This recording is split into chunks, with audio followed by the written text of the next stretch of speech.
Okay, good morning, Dad. Good morning. Today is Monday, March 3rd, and you and Mom are on your fishing trip.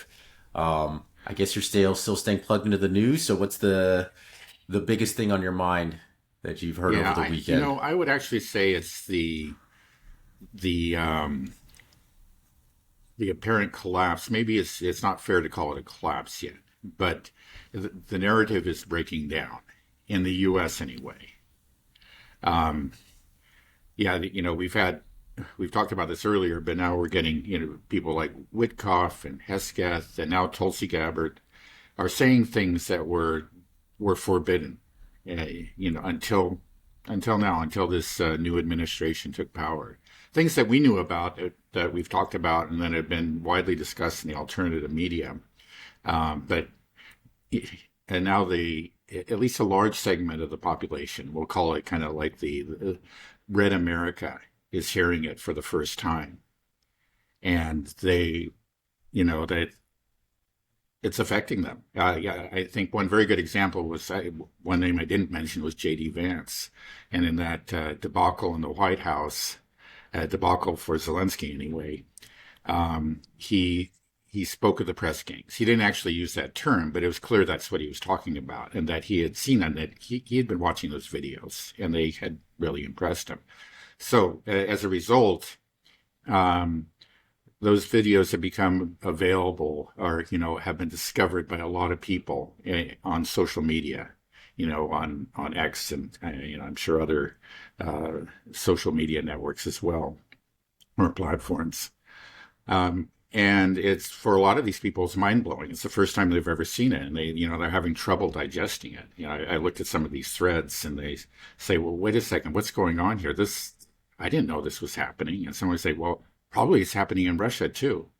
The answer, of course, is it's not. If it had been, it would have been trumpeted very loudly and exaggerated. But we just don't have anything equivalent in Russia. So that's just one example.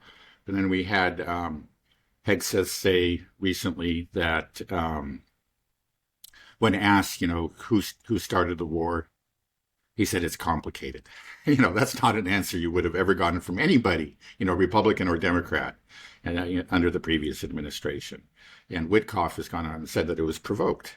Um, Tulsi Gabbard recently, the new director uh, of national intelligence, spoke of the widespread suppression of liberties in the things that we've talked about, the banning of political parties, the suppression of the church, and so on and so forth within Ukraine. And this is getting through. I think you can see it. There was a poll recently taken, and I think we'd probably see this trend continue if the poll's taken again in another week. But it showed that now, I believe it's 34% of the U.S. population considers Russia to be an ally. That's a huge shift. That is a huge shift. And most of it, of course, is among red states, but some of it obviously extends to the independents and Democrats as well. Um, and so yeah, there's that. And then there was another question. It's like, who should we support in the Ukraine war? I think it was still just barely a plurality said we should support Ukraine at 52%, but 44% said we should be neutral. 4% said we should be supporting Russia. So it's still, we got a long way to go before we become truly pro-Russian, and we don't need to be that. I think that's the often the wisest position for a country to take that's not party to a conflict is a neutral position. With some exceptions. But that shows that it's basically split between people who don't think we should support Ukraine at all and others. And then I'm sure when you talk about support Ukraine and you ask, well, are you willing to give up so much of your tax dollars for this? I think that support would go down. Sometimes people think of it as just sort of like, yeah, I stand with Ukraine without thinking about it. Anyway, all those statistics show a major shift, and I think it's a result of the breakdown in the narrative that we're seeing. And that's immensely important. At the beginning of this, we're saying that, if Trump goes ahead and he does these things, maybe he does extend an olive branch to Russia and so forth. But if the narrative remains what it is, any change that he make will not be lasting. It'll be like Obama and the JCPOA. He reached this deal with with Iran, but did nothing to change the narrative. And I think that goes a long way to explaining, not entirely, but it goes a long way to explaining, why the JCPOA didn't hold. But if we have a fundamental shift in the narrative, and the narrative really in this postmodern world sometimes is more real than reality itself. I mean, it has more force than, it shapes minds and attitudes and therefore policies and real world, it has real world consequences. So I think this is hugely significant. Do you think this shift in the narrative was triggered by the fallout of the Zelensky White House Oval Office media debacle? Oh yeah, most definitely in part. Yeah, that seems to kind of open the floodgates. But these statements, we've heard statements from, for example, from Marco Rubio earlier. There were already cracks in the edifice. There were already, and J.D. Vance and so on were saying things that were forbidden. But I think it's really kind of achieved a critical mass at this point.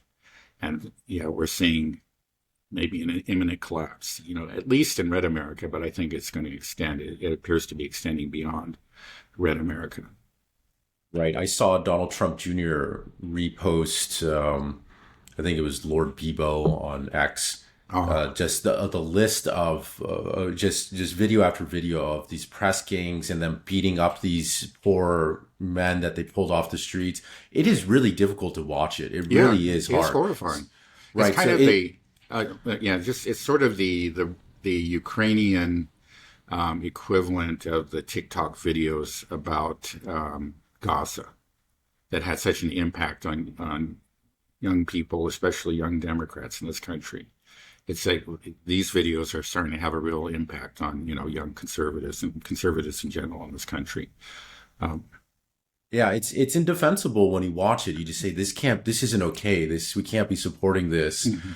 So it really has, and I know Elon Musk has posted about it as well. So I agree. There's this flood, and it's so great because for us in the dissident media, we've been talking about this for a long time, and it's just we don't have a megaphone like these people do.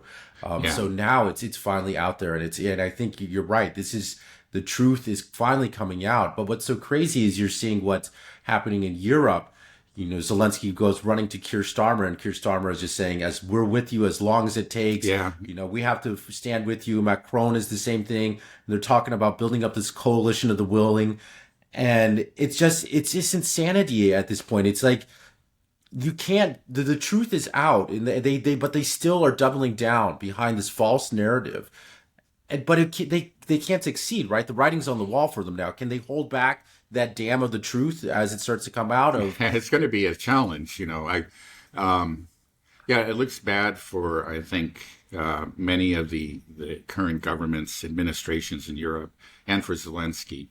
But they do hold the levers of power, and they can fight. And the media space in Europe is much more tightly controlled than it is in the U.S. right now. I mean, the U.S. we do have we have alternative media in both places that are obviously not part of the mainstream. I don't think we should in any way underestimate or downplay the role that alternative media, dissident media, of which we're a part, has had. Because it seems clear to me that people like Vance and Musk, they have actually been watching some of this. And that's where they're getting their information because they wouldn't get it from the mainstream media. Where did they get it? I think they got it from alternative media. So alternative media, finally influenced somebody who had a megaphone, and now we're seeing the consequences.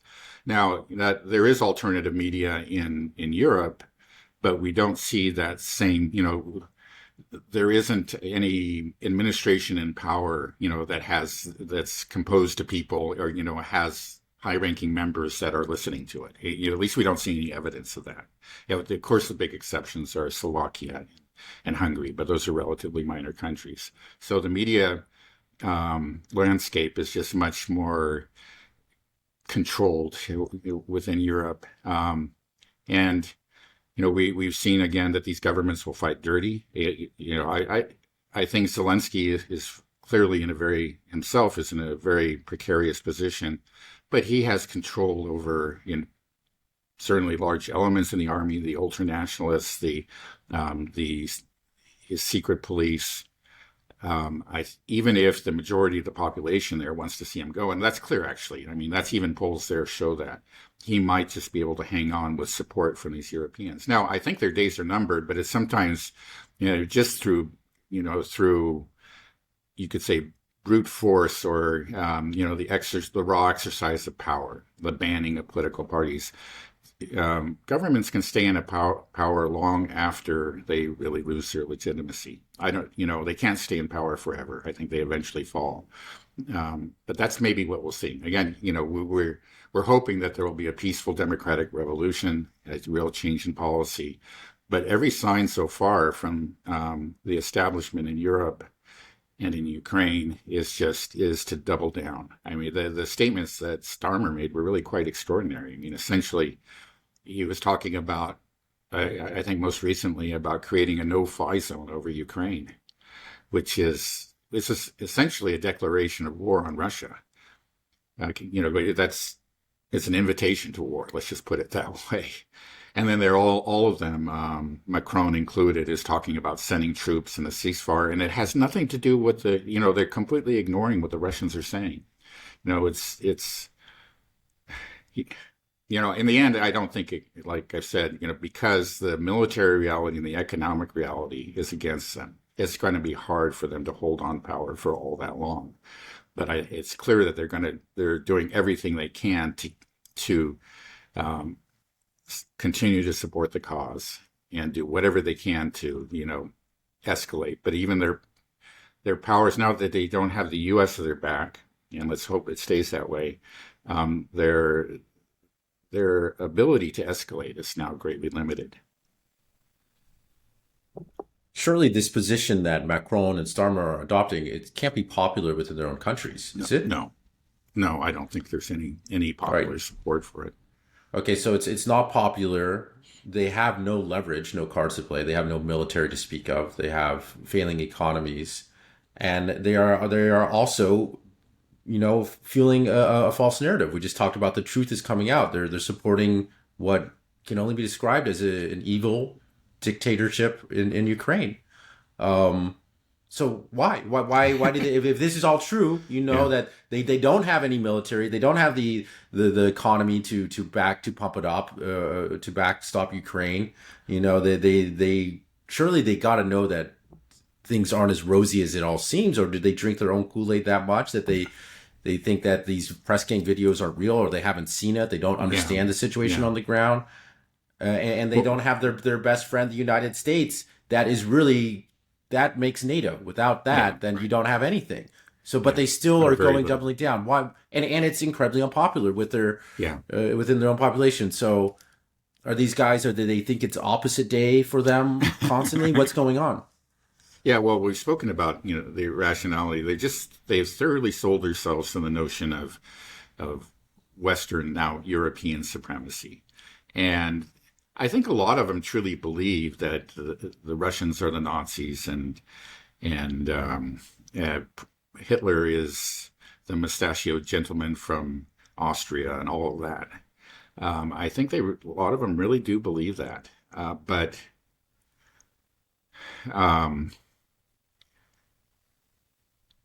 yeah, again, like I say, there is a widening gap between rhetoric and reality, and that's dangerous. The thing is, I don't really think they can do much to help Ukraine. If the U.S. truly pulls out, and there's a chance that we may get a declaration to that effect from Donald Trump today. He said that there was going to be a decision made today on whether to continue the flow of arms to Ukraine. It's continuing as we speak, but maybe many people are speculating that perhaps he'll say no more arms to Ukraine. If that happens, then there's just really very little that the Europeans can do to prevent a true collapse in Ukraine. I think there's no question about it. Now, the thing is, I don't even know how they're going to respond to that. I don't think there's really anything they can do on the military level or if they do, it'll just be suicidal. Um, but these people seem to be incapable of actually, they seem to be so deep within their delusions that they just can't wake up from them. And what we may see is like sometimes when somebody's adopted a belief or uh, an ideology that is utterly false, that becomes very detached from reality. Their main way of coping with that is rather than scrapping the ideology, is to just suppress any kind of contrary information. And I think we're already seeing that again. The banning of Georgescu's party in Romania and various efforts to suppress information within Europe. And that may be the way that they go. It's sort of like plugging their ears, we'll plug our ears and we'll continue to dream. Obviously that's not sustainable. That's not a realistic policy, but it's maybe what we'll see. Or I think we already are seeing, and we'll just see how far they can go with it. Is there any historical parallel to what we're witnessing now? To me, it just seems so crazy. It's so insane what's happening right now. I can't think of anything. I can't think of anything like this. It's almost kind of like a suicide cult has taken over. Well, it used to be all the West, the U.S. included, and now for at least for the time being, again, the Democrats might come in power, for reasons that we've discussed, or come back and try to reimpose everything. But for the time being, the U.S. is escaped it, or it seems to be is escaping from that suicide cult. But Europe has just like you see when one of the members of their suicide cult leave, the reaction is not, hey, maybe we're doing something wrong, but rather, he's a demon. Let's get together and build the walls around our cult compound a little bit higher and make sure that we don't have any more escapes. And nobody actually sees what's going on outside, and just maintain our vision. Right.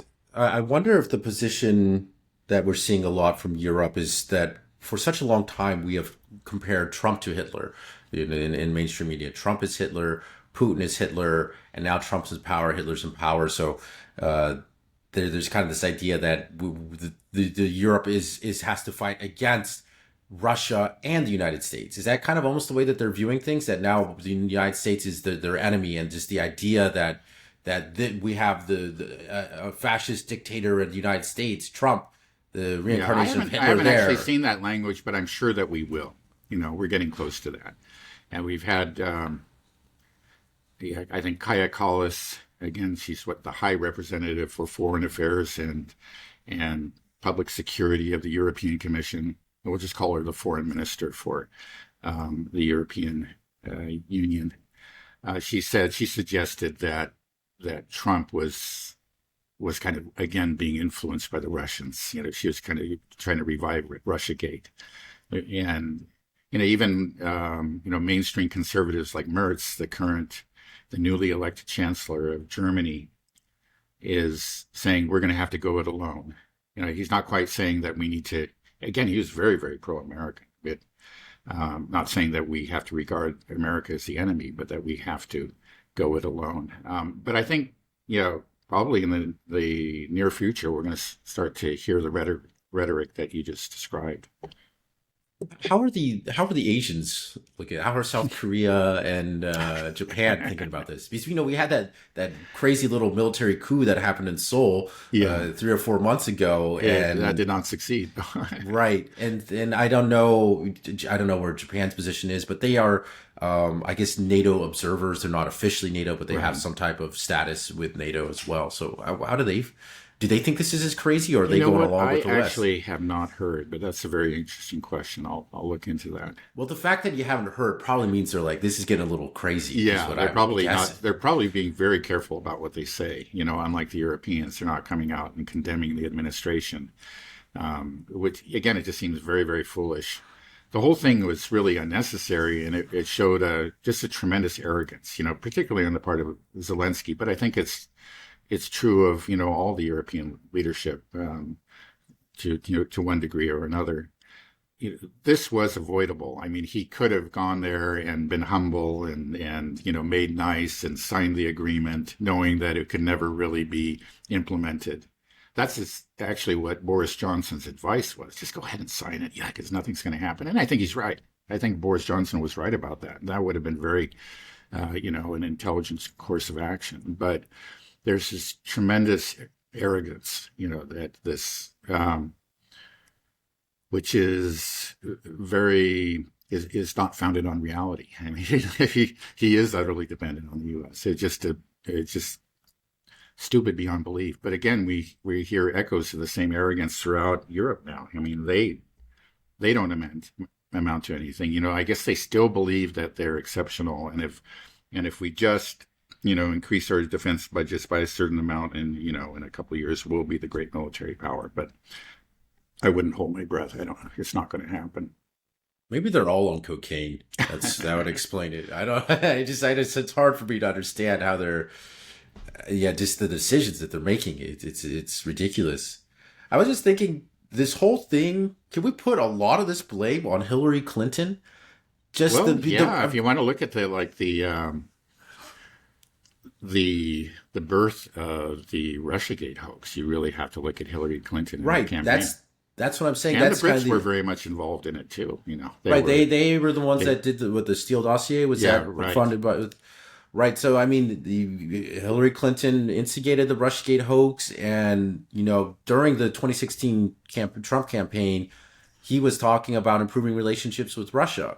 But because of the Russiagate hoax, it was just this constant screaming nonstop for his whole presidency about how Putin installed Trump and that, Russia interfered in our elections. And so because of that, Trump really would have had his hands tied, couldn't do anything to repair relations with Russia. He actually made it worse by sending more and more weapons to Ukraine, something that Obama didn't even do. Right.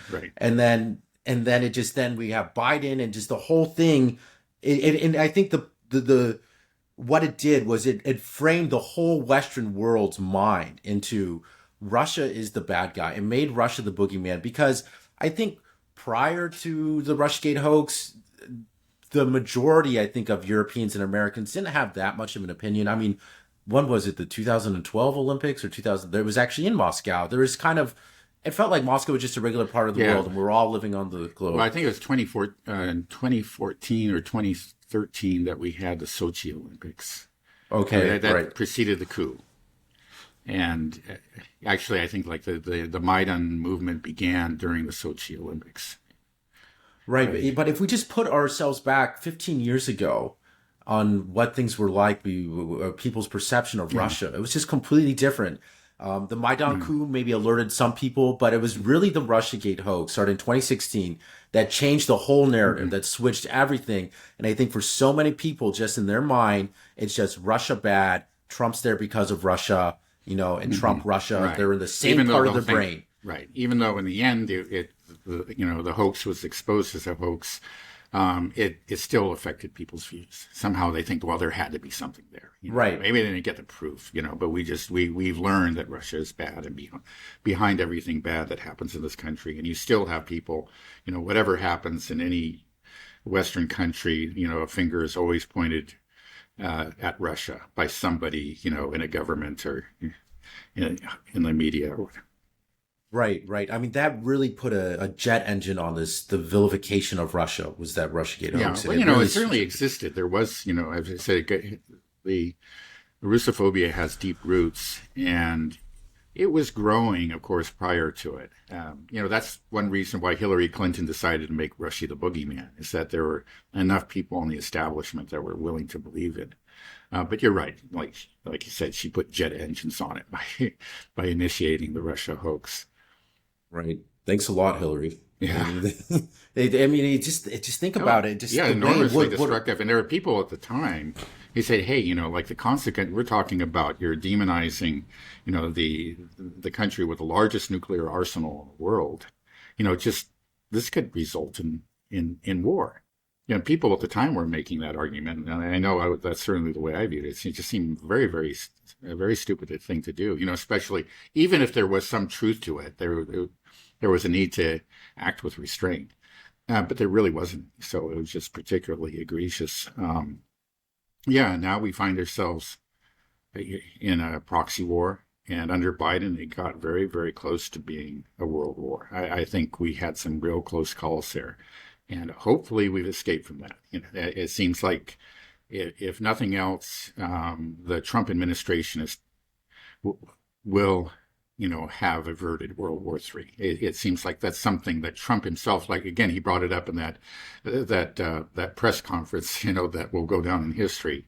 You're gambling with World War III. You're gambling with World War III, and that's true. It's just completely true. And so, yeah, hopefully the damage done by Hillary, yeah, it was done, but we maybe averted the worst possible outcome of it.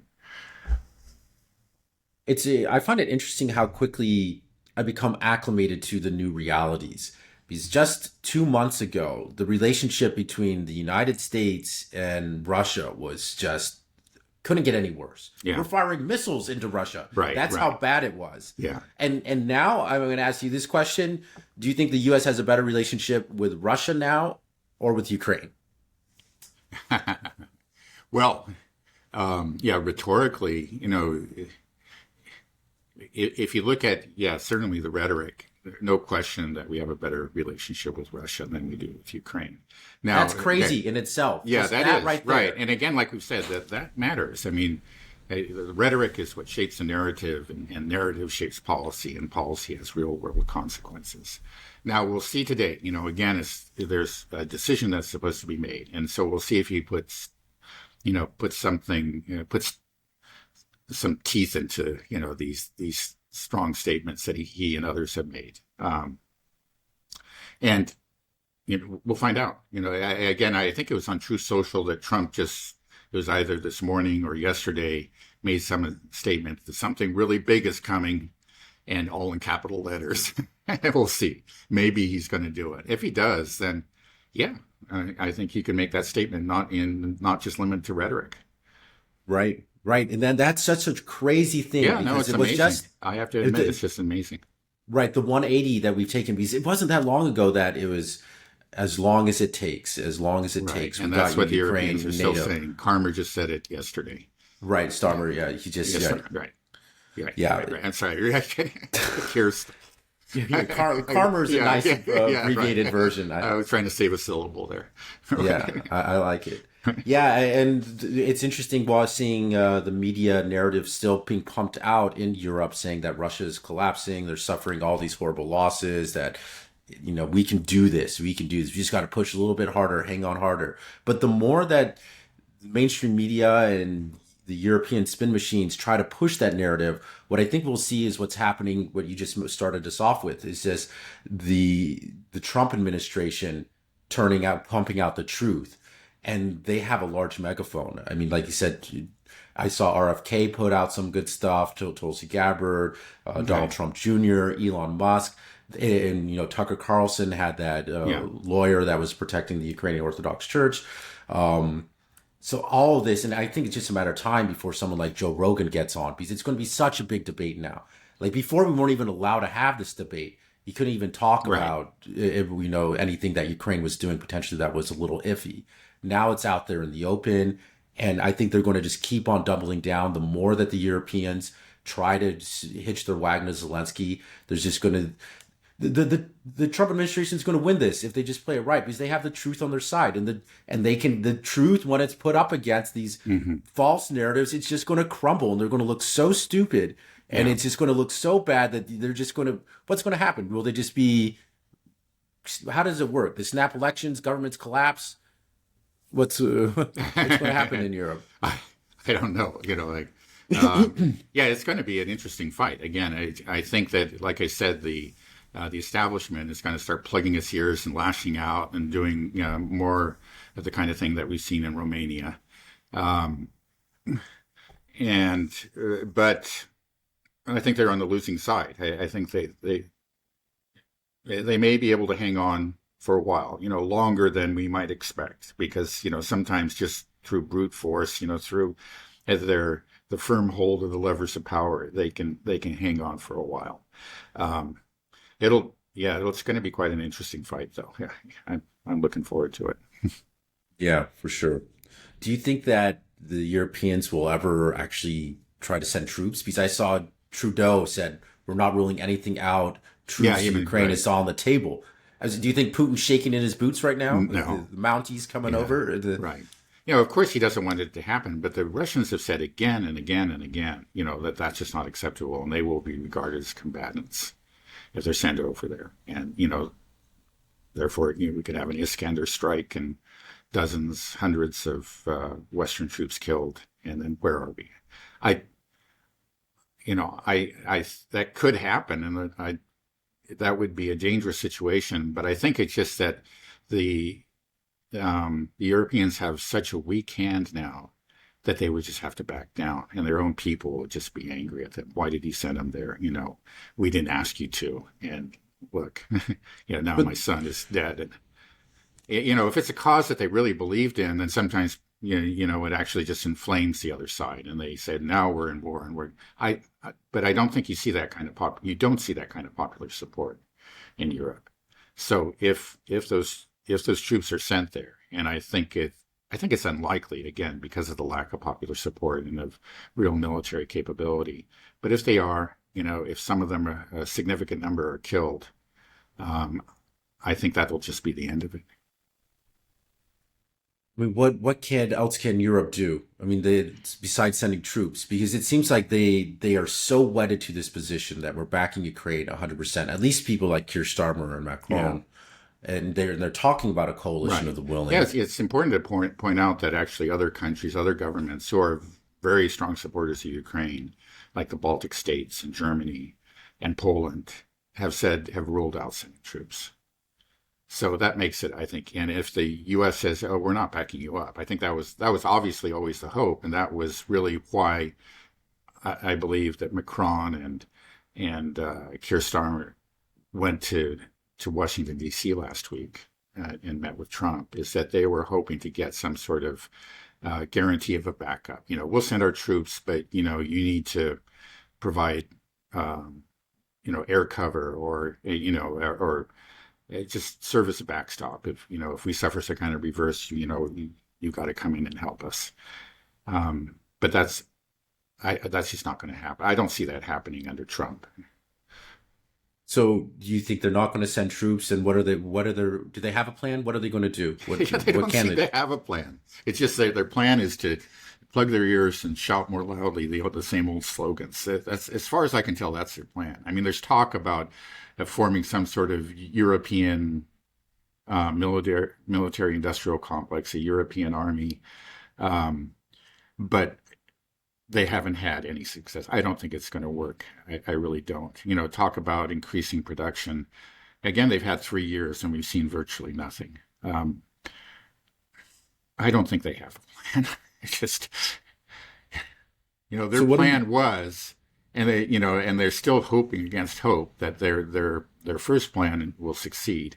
And their plan was, of course, to support Ukraine, sanction Russia, and then watching glee as Putin, along with the rest of his government, was overthrown by angry Russians, and then they can move in and break up Russia. And they clearly were thinking something like that, and some of them, said so, yeah, outright. Um, that didn't work. So you still, I think it's the only way to explain their behavior is that they haven't actually abandoned that plan. They don't have any other plans, so they can just keep on hoping against hope that somehow that works out.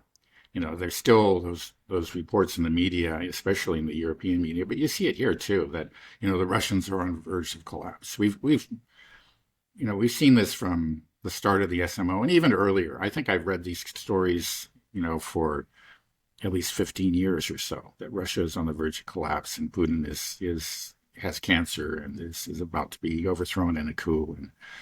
And you still get those, there probably are some people who still believe in it because they don't know what else to believe. Nothing else works within their system of belief. So, what are we looking at for the future then? How much longer do you think Ukraine will last? Are we really clearly got to be at the end of this war now? I mean, Yeah, there's not well, really much. if the U.S. cuts off arms, it's going to be pretty fast because the lion's share of weaponry has and munitions in general has been coming from the U.S. And as we see, even with that, with all of NATO supporting Ukraine, Ukraine is losing. So when you cut out the more than half of what Ukraine has been getting, obviously they can't hold the line, and obviously the Russian advance will accelerate. I think then we will see a collapse within who knows? It could be a couple of weeks, it could be a couple of months. If there really is, I think that they maybe have enough weapons on hand for a couple of months, so they might be able to hang on for another couple of months. In the way they are, which is still suffering heavy losses and retreating, but not retreating that fast. But after all the weapons that they have so far, after those are destroyed, they're used up. There's nothing, and they just won't be able to fight. It will be a rapid retreat, or a wide scale surrender. Once this is all said and done, do you think that we can officially say that we are in a multipolar world? Because this is kind of the recognition that the U.S. neocon foreign policy establishment has been defeated. This dream, of the unipolar moment. Now we have recognized, and not only that they're a peer, but we seem to be on the path to making them a friendly peer, somebody that we can have real relationships with and work together in this multipolar world as great powers together. Do you think that's what the significance of the end of this war will mean? I hope so. There are some reasons to be more cynical. So one of them is that you do have, we still have the Zionists, and let's not forget, the horror that continues in Lebanon, in Gaza, in the West Bank, and in Syria and southern Syria. Those are all things that maybe we don't have time to talk about today, but actually there have been a lot of developments there, and none of them are good. And let's not forget that, though the Trump administration seems to have woken up to part of the reality, there's another part that they haven't woken up to. And, that's the ugly reality of Israel and Israeli Zionism. There are a lot of fervent Zionists around Trump and behind him, Miriam Adelson and others. So, that's one thing. And then also there are China hawks as well. And there's some evidence that, that this push for friendship with Russia, or at least not necessarily friendship, but a cessation of the hostilities and improvement of the ties, is motivated by a desire to truly make this pivot to Asia. And say there's a recognition, a realism that, was lacking in the previous administration. We can't fight, on all three fronts, it being, of course, Ukraine, the Middle East, and China. And the one that makes the least sense to us is the Ukraine one.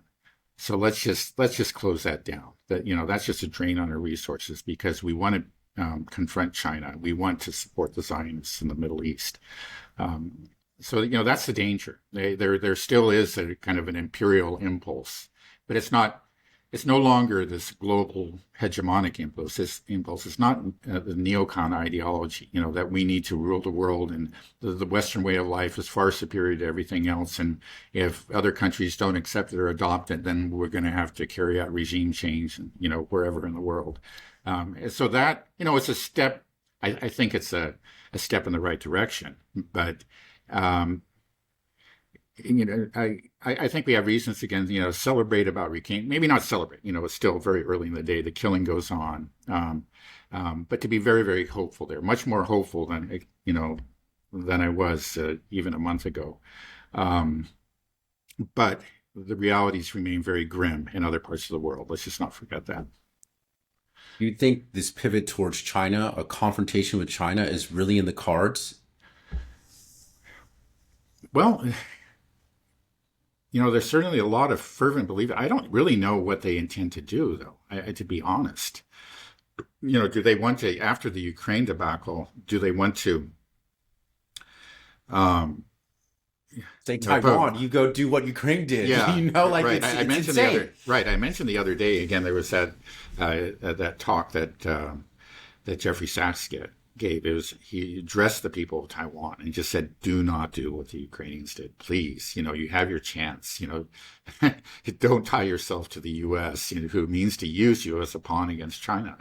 And uh, yeah, unfortunately, within Taiwan is I know very well from your mother. It's a very much a divided society, but right now, even there, it's not clear that the anti-China hawks that they have, they control the government now. The current administration is kind of Taiwanese nationalist, anti-Chinese, and they quite possibly could provoke a war. They know what China has declared its red lines, and they've gone right up to that red line, and they just might cross it, and we might have a war on our hands there.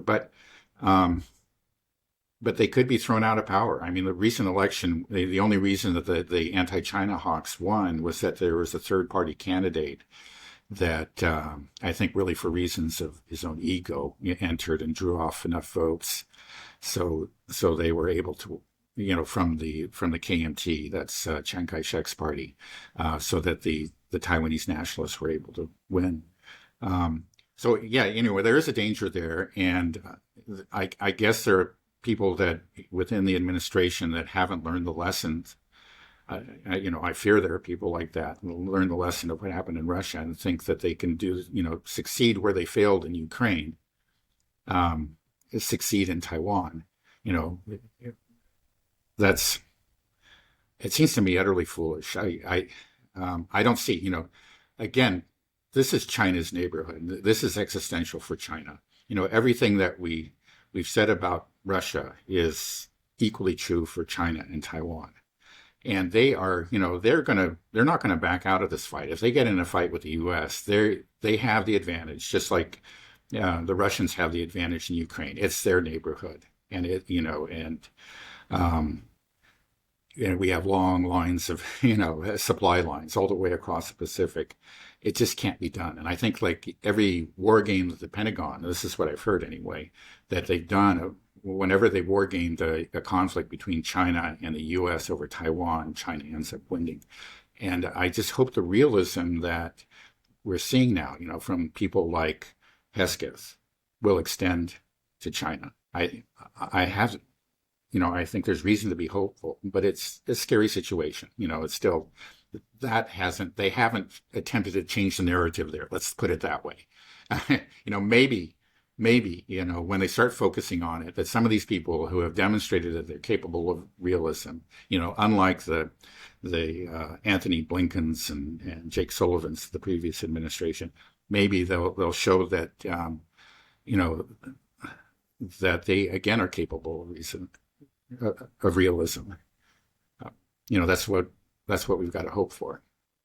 Right. Well, I remember showing a clip to you a couple months ago about Pete Hegseth, where he's doing an interview and he says straight up that, every war game we have with China, we lose. Okay. Our aircraft carriers are worthless. He said they could sink every single one of our whole Navy in 20 minutes, or all of our aircraft carriers in 20 minutes with hypersonic missiles. So he just acknowledged that right up. So I think that it's maybe the rhetoric. That's very encouraging. He's the Secretary of Defense, so that means a lot. Right. So I feel like it's just rhetoric now because they don't want to handle the heat of, Trump is now best friends with the reincarnation of Hitler. That's Putin right here. And now he's becoming best friends with Xi Jinping.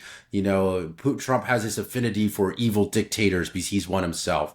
So maybe they're thinking that maybe we just got to do one at a time. I'm hoping that's the case. And I hope that through this relationship that we foster with Russia, it will help us vis-a-vis Iran and vis-a-vis China, because obviously China and Iran are very close partners with Russia. Right. And if we start to do something, Putin be like, hey guys, look, we can all get along here. There's no need. Of course, the biggest thorn and danger on our side is Netanyahu. What's he going to do to try to get it going? Right. That's where I think that is the most dangerous place in the world right now. And Mm. it hasn't become any less dangerous, unfortunately, since the new administration took part. I think you could argue it anyway. There were some encouraging signs. We got the ceasefire, but that ceasefire may end very soon. We'll see. Right. I guess you probably saw as well that Israel has stopping all humanitarian aid into Gaza. I This is what I'm thinking is that restarting the Gaza war is too much. It's damaged them on the Uh-huh. international scene. With just the destruction, they bombed the hell out of it. There's not even a lot left to bomb. They bombed every single hospital, Yeah, I don't know university, what they mosque. would. Yeah, what else they're going to Right, bomb, but they'll right. start bombing piles of rubble. But they are clearly upset that the Palestinians are still there, that the Gazans are still there. Getting back into Gaza, I think, will be very unpopular domestically for Netanyahu and Yeah, internationally. right, And I think right. Trump doesn't want to have that on his hands. He wants to have this idea that I'm the guy that's bringing peace, ceasefire, just stop. But with the cessation of humanitarian aid, I'm almost thinking is Netanyahu's plan is that we'll just do the starvation method, and that's the way we'll ethnically cleanse them. Just wait until they're all, we just don't let them have any food and water and electricity for as long as possible. And hopefully the people are distracted by what's happening in Ukraine and Russia and the Mhm. rest of the world. And the Trump administration is not going to talk about it. So America is not going to really be paying any attention. Their goal is to ethnically cleanse Gaza. I think that's clear. So I just wonder how far they'll get. And if Trump administration has the cojones to say like, hey, this is wrong. Yeah, You can't do right. it. Yeah. Give Well, them the Zelensky yeah. treatment, Again, you know? it's really a different situation though from Ukraine. I think, as I said a few times previously, even before Trump took power, it's just that the support for Ukraine in this country is, mile wide and an inch deep. There was times when polls showed that like 80% of the people supported Ukraine, but I don't think it ever really. That nobody has. They don't even know, where this country is, and some of them waved their blue and yellow flags for a while, but there is no deep attachment to Ukraine, and we're seeing that now. That now finally they're starting to hear these facts that have been hidden from them about Ukraine. A lot of people are very quickly changing their mind. But as we said, it's different with Israel. You do have that deep support. The support for Israel has deep roots, and so not only within the American populace, but then also you have the Zionist mega donors and the Zionist lobbies that are very, very powerful in this country. So, Trump, he can get away with changing, it showed real courage on his part.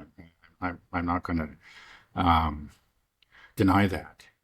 But he could get away with changing policy vis-a-vis Russia and Ukraine. But it's going to be a different story if he tries to change course in, vis-a-vis Israel and Palestine. He's going to be in for the fight of his life. And maybe like he's the guy, strangely enough, he seems like an ultra Zionist, but he might be the guy who can do it. But I don't know if he's willing to do it or if he wants to do it. It's not clear to me how sincere a Zionist he is. And he's acting like one, but sometimes you wonder about him. Trump is just the most interesting president we've ever Yeah. had. It's just, It's really bizarre. They're really. Sometimes, I, if somebody had created him, as a fictional character, it would have to be some kind of comedy, and nobody would really believe it. It would just, people would laugh at it and say, that's what wild stuff, but nobody would think that this could come true. But yeah, but it's sometimes it's funny and it's entertaining. Like he said, this is good TV. He said after that press conference, but the real world consequences of his actions and his words, they're huge. Even though he may act like a buffoon, and I think often really is a buffoon, he is changing the world. yeah, I think it scares a lot of people because the way that he communicates, all caps, emotional, says things that just he makes up numbers a lot. Yeah, He right. just His numbers are says just all over the map. right. He just says things so people can get fixated on that and just think like this is just so dangerous. How can we allow this guy Yeah. with the nuclear codes? Which maybe is true. Maybe Yeah, it's true. yeah. I think But that, I get nervous still. One thing though that again, it's just that um, clearly, though he does not have a good command of the facts, as we said, and he's often incoherent. I think that he knows how to read people well and read the mood of a nation. He does have that kind of that intuition. Because now it surprised me, but he has a lot of people around him who are clearly quite smart and are very loyal to him. This time he put together a team, and that makes me a little bit, actually quite a bit more confident. Before it was just him tweeting from his toilet or something. I don't know what was going on in the first term, but now he has people around him who know what to do, and I think can like keep a steady course. At least that's my hope. Can kind of understand basically what he wants and translate it into reality. Sometimes we don't even know what he's saying, but but they know, and they know how to make it real and do it in a way that pleases him, and that actually makes some sense in the real world. Yeah, we were in such a quagmire, and just I just Yeah, we're not I out of find it it. yet, but I know, but it's just so funny that yeah, Trump is our captain to get us yeah, out I of the know it quagmire, is. and he's actually doing. At least with the Yeah, Russia-Ukraine side, it seems yeah, like he's doing it. yeah. It's like wow, Right. this Yeah, is there's some things I worry about. We'll find out if Zelensky, for example, is replaced in an election or overthrown in a coup, and we have somebody new in there. We have Zelensky, and Zelensky is a much smarter guy. And the first thing he does is goes hat in hand or not hat in hand rather, but um, flies to Washington and butters him up and says, "I'm so sorry about Zelensky. What an embarrassment. You're the greatest guy on earth. Can you help me out?" And we'll see how he responds. How much of this is personal? How much of it is policy? I'm not completely sure. I don't really know which way it'll go. okay. Well, I think we can end it there, Dad. Yeah. Unless there's anything else you want to. No, no, that's a good place to end. Okay. Well, you and Mom have a good time fishing. Thank you. All right. Bye bye. Bye.